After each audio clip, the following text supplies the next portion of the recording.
தவறாமல் தன் மனைவியிடம் தன் மகனை அந்த இடுகாட்டில் புதைப்பதற்கு பணம் கேட்டான். வறுமையால் வாடிய அவனது மனைவியோ பணம் கொடுக்க முடியாமல் பரிதவிக்கிறாள். ஹரிச்சந்திரனும் பிணத்தை புதைக்க அனுமதி மறுத்து விடுகிறான். நேர்மை குன்றாமல் வாழ்ந்தான், உண்மை நெறிகளில் திகழ்ந்தான்.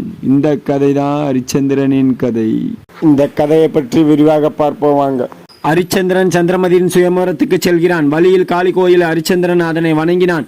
அப்போது அங்கு இருந்த கல்தேர் முதலானவை பொன்னாக மாறிவிடவே காளி அவற்றை ஹரிச்சந்திரனுக்கே பரிசாக தந்து விடுகிறாள். சந்திரமதி பிறக்கும் போதே அவள் கழுத்தில் தாலி இருந்தது. இந்த தாலியை காண்போம் இவளை மணப்பான் என ஒரு அசாரி அப்போது சொல்லி வைத்தது. சுயம்பரத்தின் போது ஹரிச்சந்திரன் அவளது தாலியை பார்த்து சொல்லவே சந்திரமதி ஹரிச்சந்திரனுக்கு மணமுடித்து வைக்கப்பட்டாள்.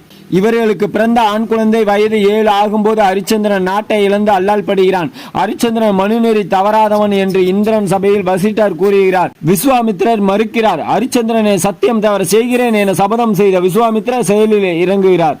நான் வெளியில் இருந்தால் இந்த உண்மையை ஹரிச்சந்திரனிடம் சொல்லிவிடுவேன். ஆகவே ஹரிச்சந்திரன் விவகாரம் முடியும் வரை என்னை தேவர் காவலில் வையுங்கள் என நாரதர் கூறுகிறார். முனிவர்கள் பலரை அனுப்பி ஹரிச்சந்திரனிடம் உள்ள பொருட்களை எல்லாம் தானமாக பெறச் செய்கிறார் விஸ்வாமித்திரர். விலங்கினங்கள் பலவற்றை அனுப்பி நாட்டை அழிக்க செய்கிறார் விஸ்வாமித்திரர். ஹரிச்சந்திரனை வேட்டையாடி விலங்குகளை அழிக்கிறான். இரவில் காட்டில் உறங்குகிறான். காண்கிறான். அமைச்சனிடம் கூறுகிறான். உடனே விஸ்வாமித்திரர் காமன் சேனை என்ற 2 பெண்களை உருவாக்குகிறார்.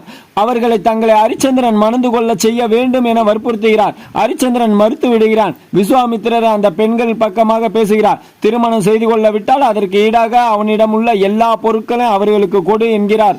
ஹரிச்சந்திரன் கொடுத்து விடுகிறான். முனிவர் தான் அணிந்திருந்த